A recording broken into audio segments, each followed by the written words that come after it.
What does it mean to truly break free, not just from chains we can see, but from the invisible shackles of our own minds?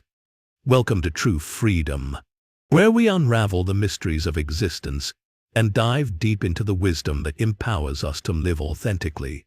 Today, we turn our gaze to Friedrich Nietzsche, a thinker whose provocative ideas pierce through the fog of ordinary life, offering us a mirror to reflect on who we are and who we might become.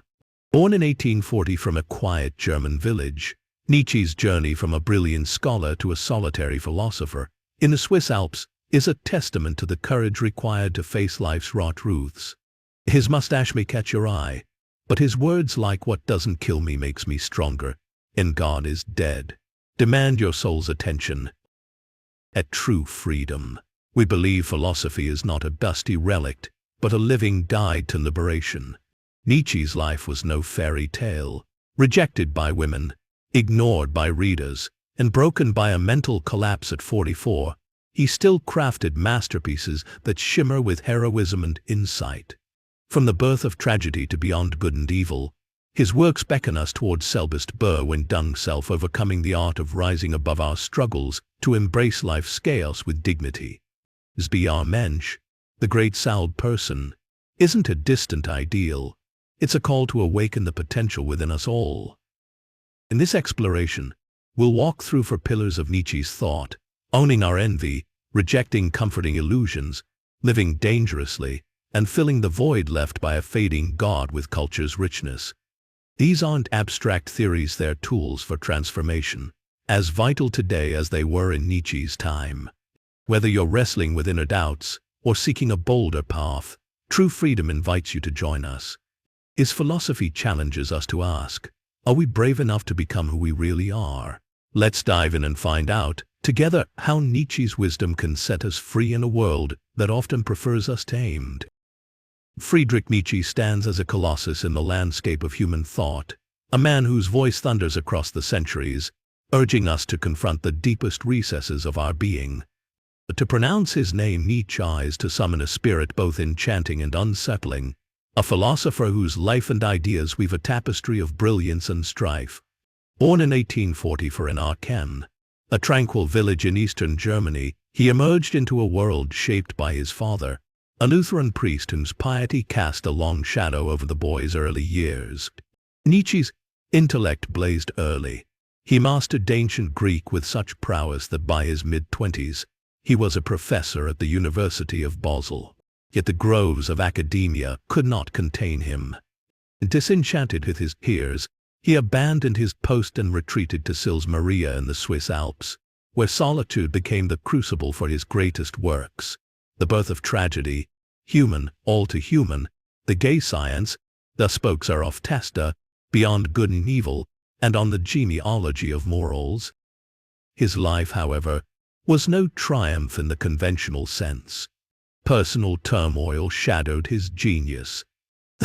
"I don't like my mother," he confessed, "and it's painful even for me to hear my sister's voice." Women spurned his affections, his books gathered dust on shelves, and at 44, his mind shattered in Turin as he wept over a beaten horse, crying, "I understand you." 11 mournful years followed, until his death in 1900. Yet from this crucible of suffering emerged a philosophy radiant with heroism, a vision of life as a grand, perilous ascent. Nietzsche was a prophet of Selbstbewusstsein, self-overcoming, a process by which one transcends circumstance to greet fate with open arms. He christened the practitioner of this art the Ubermensch, a figure not of superhuman might but of boundless spirit, capable of embracing life's tempests with grace. His mission was clear: to teach us how to become who we really are. Envy, Nietzsche declared, is not a sin to be buried but a compass to be read. In a world still echoing with Christian admonitions, we are taught to recoil from this green-eyed spectre, to see it as a mark of moral rot. Nietzsche saw otherwise. Envy is no aberration. It is the heartbeat of desire, a signal of what stirs within us, yearning for expression. To feel envy is not to falter but to glimpse our own unrealized greatness. And we envy the writer whose words captivate, the tycoon whose empire rises, or the chef whose creations delight. We are not merely coveting their success, we are beholding a reflection of what we might one day achieve. This is not to say that Nietzsche promised fulfillment. His own life, marred by rejection and obscurity, taught him the sting of unattained dreams. Yet he urged us to wield envy as a guide, to let it illuminate our truest longings. To deny it is to deny ourselves. To embrace it is to embark on a heroic quest. The Ubermensch does not shrink from envy's sting but uses it to forge a path through the wilderness of the soul. It may not grasp all we desire, but in striving we honor our essence, and in failure we mourn with the dignity of warriors. This, Nietzsche tells us, is the first step toward freedom, to stand unashamed before our own wants and dare to pursue them. What, then, do we make of those moments when envy grips us? Perhaps we see a friend's triumph and feel a pang not of malice, but of possibility. Nietzsche would bid us pause, not to suppress that pang, but to ask, what does it reveal? Is it the spark of a dormant ambition, a whisper of a life we've yet to live? The Christian tradition bids us cloak such feelings in guilt, but Nietzsche strips away the veil. Envy is neither good nor evil, it is human, and in its rawness lies the seed of growth. To own it is to begin the ascent, to transform a fleeting ache into a beacon of purpose. Consider the artisan who envies the master craftsman. That ache is not a flaw but a call to own the skill, to labor through the night, to wrestle with imperfection until beauty emerges. Nietzsche's wisdom lies in this. We are not condemned by our envies but ennobled by what we do with them. The Ubermensch rises not by banishing envy but by riding its currents, steering toward a horizon where the self is no longer a prisoner of shame, but a creator of destiny. Nietzsche's critique of Christianity is a thunderclap that still reverberates. In the entire New Testament, he wrote with biting wit, "There is only one person worth respecting, Pilate, the Roman governor." This is no mere provocation. It is a dagger aimed at the heart of a faith he saw as a sanctuary for the weak. Christianity, in his view, was born among the slaves of the late Roman Empire, those too timid to seize what they coveted, too frail to face life's harsh glare. From their fear sprang slave and moral, the morality of slaves, a creed that exalted cowardice as virtue and scorned the vigor of the strong. He dubbed Christians he erred the herd souls who crave the fruits of life power, passion, mastery, creation but lacked the metal to claim them. Instead, they wove a tapestry of denial, proclaiming that what they couldn't attain was unworthy. Sexlessness became purity, weakness morphed into goodness, submission masqueraded as obedience, and the inability to strike back was recast as forgiveness. Nietzsche saw this as a bitter alchemy, a machine that turned longing into shame and masked envy with piety. That Christianity, he argued, shielded us from the very impulses that could propel us upward, dulling the edge of our spirit with promises of a meek afterlife. Yet his quarrel was not with faith itself, but with its distortions. The herd's morality stifled the Ubermensch, chaining the great soul to a yoke of guilt. Nietzsche's own rejection of his Lutheran roots was no petty rebellion. It was a liberation from a system that, in his eyes, smothered the will to power the drive to shape one's fate. He did not despise the Christian for believing, but pitied them for settling, for choosing comfort over the crucible of struggle. To be free, he insisted, we must shed this inherited skin and stand naked before our desires, unburdened by doctrines that whisper surrender. Imagine a man who yearns for greatness, but kneels instead, praying for humility. Nietzsche would call this tragedy not because ambition is noble in itself, but because it is authentic. The Christian ethos, he argued, bids us lie to ourselves, to cloak our strength in frailty lest we offend a God who demands our smallness. Yet what if that God is but a shadow of our own making? Nietzsche's scorn is a mirror. It asks us to look beyond the herd, to question the virtues we've been handed. Are we brave enough to cast them off and forge our own? This is no easy path. The herd offers warmth, a chorus of agreement, a balm for the soul's unrest. To step away is to face the cold, to wrestle with the envy and rage we've been taught to bury. Yet, Nietzsche saw in this struggle the spark of true freedom, not a freedom from hardship, but a freedom to become. The Ubermensch does not kneel. They rise, not in defiance of God, but in pursuit of a life unscripted by fear. Nietzsche's disdain for alcohol is as sharp as his mustache is bold. He drank only water, indulging in milk as a rare delight, and he urged us to follow. This was no quaint preference, but a cornerstone of his philosophy. There have been two great narcotics in European civilization, he proclaimed, Christianity and alcohol. Both, he argued, numb us to life's sting, lulling us into a haze where change feels unnecessary and pain goes unfelt. Alcohol, like the faith he critiqued, is a thief of will, a potion that softens the edges of our discontent, leaving us placid when we should be ablaze. To Nietzsche, the pursuit of value, be it love, art, or truth, demands discomfort. How little you know of human happiness, you comfortable people, he wrote. The secret of a fulfilled life is, live dangerously. Build your cities on the slopes of Mount Vesuvius. A few drinks may soothe the ache of an unlived dream, but they also sap the resolve to chase it. He saw alcohol as a betrayer of the Ubermensch, a siren that sings of satisfaction while chaining us to mediocrity. Pain, he insisted, is the forge of greatness. To dull it is to shirk the work of becoming. Picture a night spent drowning sorrows in wine. The world softens, the sharp corners of regret blur, and for a moment, all seems well. He would call this a lie, a fleeting escape that robs us of the clarity to act. He lived this truth.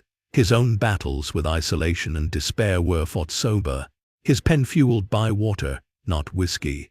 To drink, he believed, was to surrender to the herd's lullaby, to trade the jagged beauty of struggle for a counterfeit peace. This is not a call to asceticism, but to awareness. Nietzsche did not scorn pleasure, he reveled in life's richness, but he demanded we face it unclouded. The Ubermensch does not stagger through existence, dulled by spirits. They stride eyes wide, through storms and sun alike. Alcohol may quiet the mind, but it also silences the soul's call to rise. In a world that offers endless ways to numb ourselves, Nietzsche's plea is radical: stay awake, feel the wake, and let it shape you.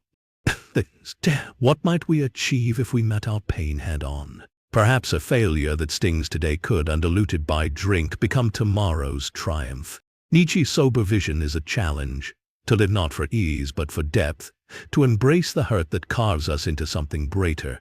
Freedom, he suggests, lies not in escaping life's blows but in meeting them with a clear and fearless gaze. Nietzsche's most famous cry, "God is dead, and we have killed him," is no jubilant anthem. Misread as a gloat, it is instead a lament, a recognition of a void that yawns beneath modernity. He did not dance at religion's grave, he mourned the loss of its gifts.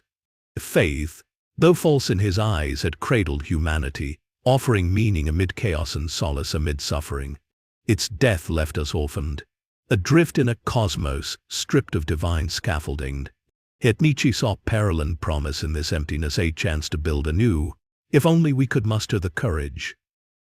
He proposed that culture, philosophy, art, music, literature should rise as scripture's heir. The Greeks, he admired, had wielded tragedy as a tool of catharsis and moral awakening, a mirror to the soul's depths. Nietzsche yearned for his age to match that ambition, to transform the humanities from dry scholarship into lanterns for living. Yet he despaired at the universities of his day, which he accused of choking culture's vitality, reducing it to footnotes when it should be aflame. God is dead, he warned, not to celebrate, but to summon us to a reformation, a rebirth of meaning through human creation. The 19th century, Nietzsche believed, staggered under twin blows, mass democracy and atheism. The former unleashed a flood of envy, unmoored from the old hierarchies. The latter stripped away the moral compass that faith had provided. Together, they birthed a crisis of spirit, a world where humans craved guidance yet distrusted every guide.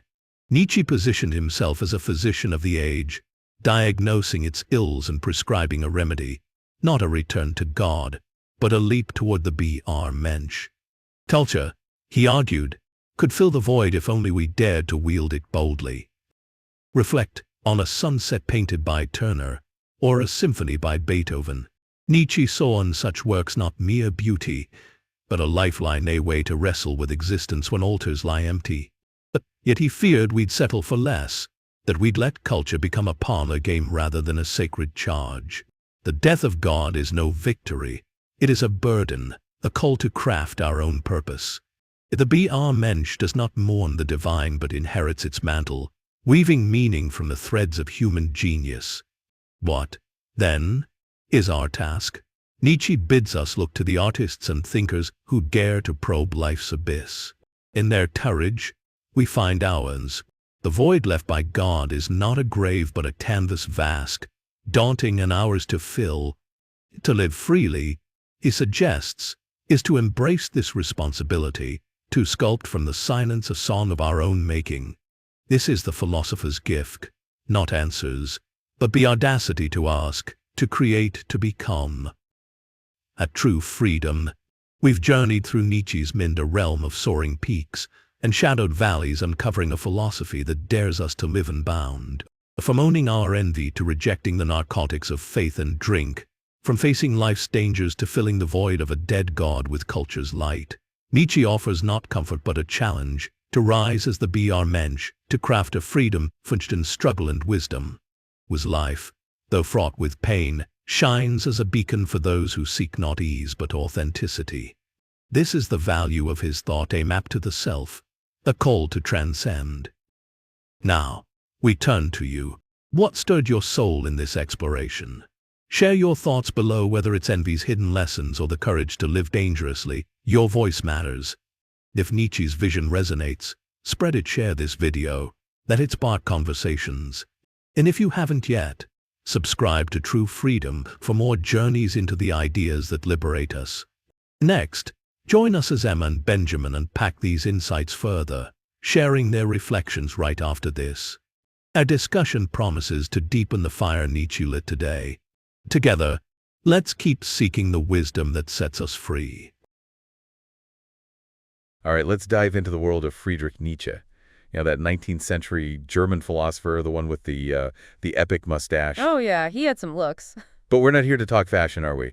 We're using this podcast episode called True Freedom as our guide today to really dig into some key pillars of Nietzsche's philosophy.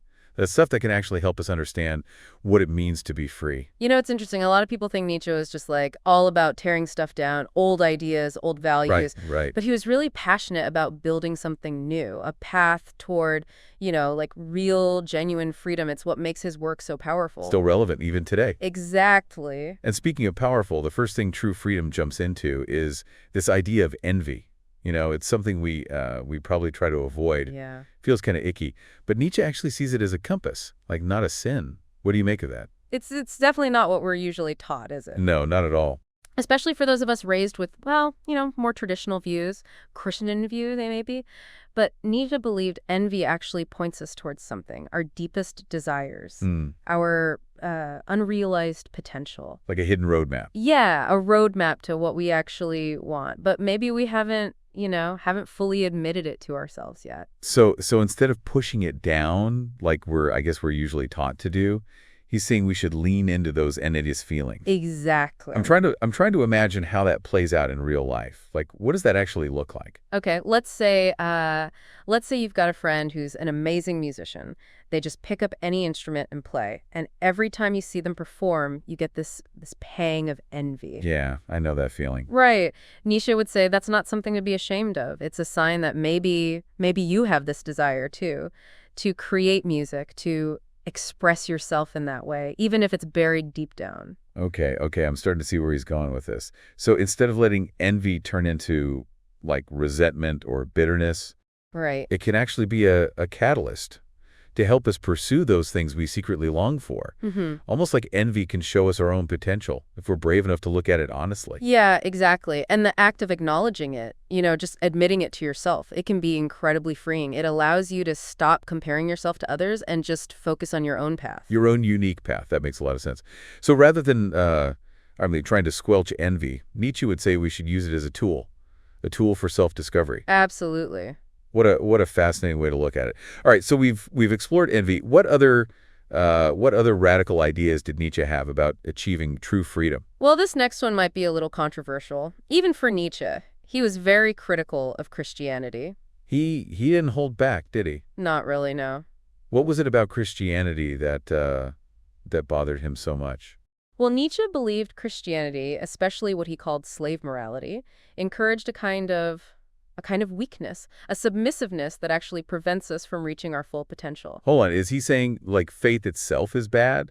Or is it something, I don't know, something more specific about the way Christianity was being practiced back then? It was more about what he saw as the core tenets of Christian morality, ideas like humility, self-denial, turning the other cheek. Oh, okay. Nietzsche felt these were all ways of suppressing our natural instincts, our desires, which ultimately hinders our ability to live a truly free and empowered life. That's pretty bold. He really went against the grain with that thinking. I mean, even today, that's a controversial take. And he didn't stop there. He even used this term, the herd, to describe people who just blindly follow societal expectations, moral codes, without ever questioning them. So the herd represents people who just go along with what everyone else is doing. Right. Even if it goes against their own, I don't know, inner truth. Precisely. Nietzsche felt these individuals, they seek comfort and security in conformity, rather than forging their own unique path. Yeah, you can see where he's coming from, though, right? We all probably fall into that herd mentality sometimes. It's easy to just go along with the crowd, even if it means sacrificing a bit of our own individuality. Absolutely. It takes courage to stand apart, to question the norms, especially when they're so ingrained in our culture. And this is where Nietzsche's challenge comes in, right? He's basically urging us to break free from the herd, to embrace our individuality, even if it means going against the grain, facing discomfort. He believed true freedom comes from that willingness, the willingness to challenge conventional wisdom, to step outside what society dictates. It definitely takes a certain kind of strength and independence to live that way. Okay, this is already making me think about things in a whole new light. Where do we go from here? It's funny you should mention strength, because this next pillar true freedom explores is a bit unexpected, especially coming from a philosopher who emphasized embracing life's challenges. Oh, really? Nietzsche was a strong advocate for sobriety. Wait, seriously, he was like totally against having a glass of wine or a beer. He was. That doesn't seem to fit with his whole, I don't know, live life to the fullest philosophy.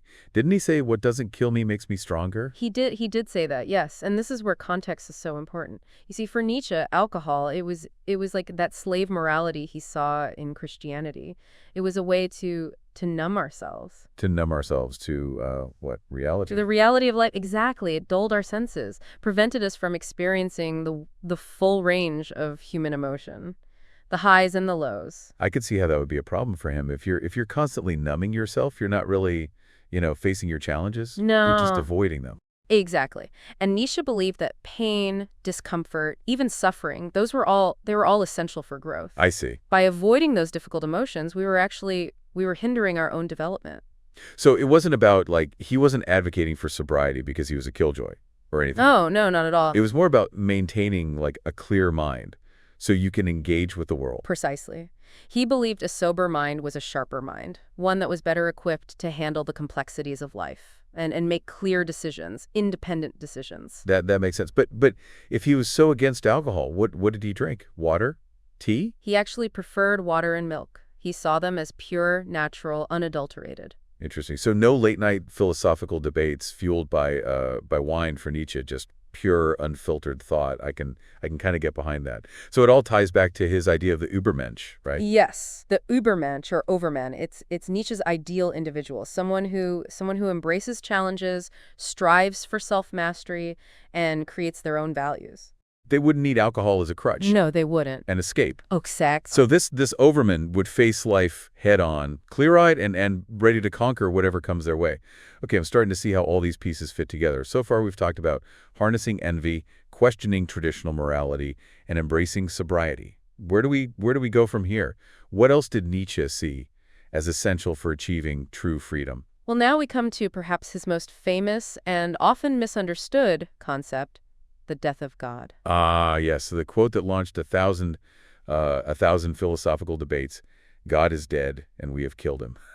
It's one of those lines that gets thrown around a lot, often without much context. So what did Nietzsche really mean by this? Was he celebrating the decline of religion? Not at all. In fact, he saw it as a deeply unsettling development, a profound loss for Western civilization. For Nietzsche, the death of God, it wasn't about atheism in the traditional sense. It was about the loss of a shared framework for meaning, for morality, the kind that religion had provided for centuries. So it's less about the literal existence of God and more about what happens when people no longer have this overarching belief system, this thing to guide them. Exact. And they have to figure out their own values and purpose. He saw this loss as, well, as both dangerous and liberating. Dangerous because it could lead to nihilism, as a sense that nothing matters. Right. But liberating because it opened up the possibility for us to define our own values, to create our own meaning. So what did he propose should fill this void, this void left by the death of God? Did he offer any solutions? He did. Nietzsche believed that culture, art, music, philosophy, literature, those should take on the role that religion had traditionally played. He saw these forms of human expression as powerful sources of meaning, of inspiration. So instead of looking to, I don't know, a higher power for guidance, we should turn to the great works of human creativity to find meaning and purpose. Precisely. He was particularly drawn to the ancient Greeks and their use of tragedy. He saw tragedy as a way to confront the harsh realities of life and to find a sort of catharsis through art, through shared human experience. I'm starting to see what you mean. It's like how you might watch a sad movie or listen to a heartbreaking song and actually feel a sense of release, even though, we're experiencing something negative. It allows us to process those emotions. That's a great way to put it. Nietzsche believed art could help us process those difficult emotions, to make sense of the world around us, and ultimately to lead us to a deeper understanding of ourselves. So even though he was declaring the death of God, he wasn't suggesting we, abandon the search for meaning altogether. He was just, pointing us in a new direction, encouraging us to look inward and find inspiration in the things that make us feel truly alive. Exactly. He believed we all have the capacity to create our own meaning, our own values, and to live a life that is both authentic and fulfilling, even without the traditional structures of religion. It's a challenging idea for sure, but also incredibly empowering. It's like he's giving us permission to take control of our own destinies and create the lives we truly want. But I'm curious, how did Nietzsche propose we actually go about creating this new meaning, this new sense of purpose? Did he have any specific suggestions? He did have some thoughts on that. It wasn't so much about specific instructions, though. It was more about a shift in mindset. A shift in mindset. Yeah, like he wanted us to embrace this idea that we are, in a sense, the creators of our own meaning. So it's like we're all artists. Exactly. We have this blank canvas in front of us, and it's up to us to create something beautiful, something meaningful out of it. I like that. But there's no like paint by numbers kit here, right? No, definitely not. There's no one-size-fits-all approach. Nietzsche would encourage us to experiment, to explore different ideas, and find what truly resonates with us. So no right or wrong answer when it comes to finding meaning. It's all about the individual journey. He believed the journey itself was the most important part, this constant questioning, challenging ourselves, pushing beyond our comfort zones. That can be a bit daunting, though, can't it? I mean, it's a lot easier to just follow someone else's lead, accept the values and beliefs that have been handed down to us. Oh, absolutely. But Nietzsche would argue that true freedom comes from that willingness to forge our own path, even if it's uncertain, even if it's uncomfortable at times. I think that's what makes his philosophy so appealing, even if it's a bit intimidating. He's not offering easy answers or quick fixes. Right. He's challenging us to do the hard work, the self-reflection, and to really create a life that's truly our own. He wants us to be active participants in our own lives, not passive bystanders. To embrace the freedom and the responsibility that comes with creating our own meaning in a world without predefined answers. This has been such an insightful exploration. We've covered so much ground, from embracing envy and questioning traditional morality to ditching those crushes like alcohol and confronting the death of God. It's amazing how interconnected all these ideas are, how they all weave together. They do. They really do. It's not about following a set of rules. It's about engaging in a continuous process, self-examination, growth, creation. So to recap, we've got these 4 pillars of Nietzschean freedom, right? Own your envy. Use it as fuel. Question those traditional morals, especially those that encourage weakness. Ditch the crushes, the alcohol, whatever it is that numbs you to life's challenges. And embrace the responsibility of creating your own meaning in a world where God is dead, as Nietzsche said. And remember, this isn't about, becoming Nietzsche, adopting his beliefs wholesale. It's about using his ideas as a springboard for your own self-discovery. Exactly. It's about taking what resonates, what sparks your curiosity, and weaving it into your own unique tapestry of meaning. Nietzsche was a master of pushing buttons, challenging the status quo. But at the heart of it all, he truly believed in the power of the individual to create a life of meaning and purpose. This has been such an insightful exploration, and I feel like we've only just scratched the surface of Nietzsche's philosophy. But if there's one thing I'm taking away from this deep dive, it's that true freedom. It's not something that is given. It's something we must actively create for ourselves. And that process of creation, it can be challenging, it can be messy, even a bit frightening at times, but it's also incredibly rewarding. And it ultimately leads to a more fulfilling, more authentic life. Well said. I think that's a perfect note to end on. We've given you a lot to think about today, but hopefully this deep dive has sparked some new ideas and inspired you to embark on your own journey of self-discovery. Remember, there's no one right answer, no single path to freedom. The most important thing is to stay curious, keep questioning, and never stop creating.